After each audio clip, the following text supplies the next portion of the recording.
You might find yourself wondering, am I anxious or am I depressed? The truth is, you might be both. Find out why and what you can do about it coming up next. Welcome back to the Daily Dose, everyone. I'm Dr. Lance Garrison. I'm a psychologist with a background in health psychology and behavioral medicine, and I'm Dean for the College of Professional Psychology at the Chicago School. My goal for this channel is to help you better understand how our thinking and our feeling contribute to our overall mental health. Because I believe that knowledge is power. And when we have that power, we can create positive momentum for change in our lives. So let's just jump right in. And as you watch today's video, please don't forget to reach out and hit that like button and subscribe for more content just like this. So as I mentioned in today's video, we're going to be discussing a topic that I think is really important but often overlooked. And that's the connection between anxiety and depression. As mental health professionals, we often see these two conditions co-occurring with one another. And I think understanding their relationship can be really important for developing effective treatment plans and helping promote overall well-being. So let's define what we mean by anxiety and depression. Anxiety is characterized by excessive worry, fear, sense of unease, and is often accompanied by physical symptoms, such as a rapid heartbeat or sweating and trembling. Depression, on the other hand, is marked by persistent feelings of sadness or hopelessness and a loss of interest in activities that were once really enjoyable. And while anxiety and depression are distinct conditions, they often go hand in hand. In fact, research suggests that up to 60% of people with anxiety also experience symptoms of depression.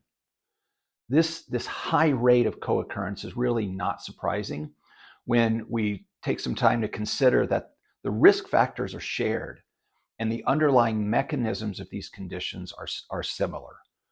Both anxiety and depression can be triggered by stressful life events, such as the loss of a loved one, a major transition in life, or a chronic health problem. They also share a common biological underpinning, and that's the imbalance of neurotransmitters like serotonin and norepinephrine, both of which help regulate mood and emotional processing in our brains. Moreover, the symptoms of anxiety and depression can feed into one another, creating a vicious cycle that can be quite difficult to break at sometimes. For example, someone who's struggling with anxiety may begin to feel hopeless or helpless in the face of constant worry, and that can lead to feelings of depression.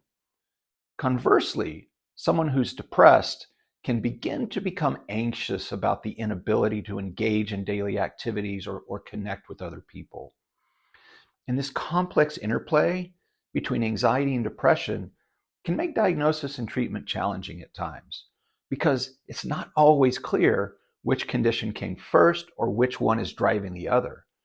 Because individuals may present with a mix of symptoms that really don't fit neatly into one category or the other.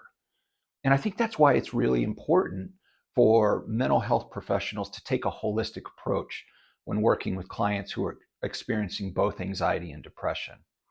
And this holistic approach can involve a combination of therapies, such as cognitive behavioral therapy, which we've discussed before, and includes helping individuals identify and change negative thought patterns.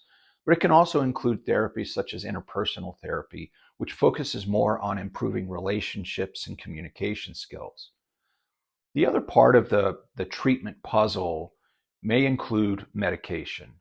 And this is particularly true for individuals with severe or persistent symptoms. Antidepressants such as SSRIs, also known as selective serotonin reuptake inhibitors, can be effective in treating both anxiety and depression by regulating the neurotransmitters we discussed that are similar in both conditions. But it's important to remember that medication, just like therapy, is not a one-size-fits-all solution. And what works for one person may not work for another. So it's really important to work closely with a qualified medical professional to figure out which treatment plan is going to meet your individual needs and to really do a careful job of monitoring for side effects or interactions.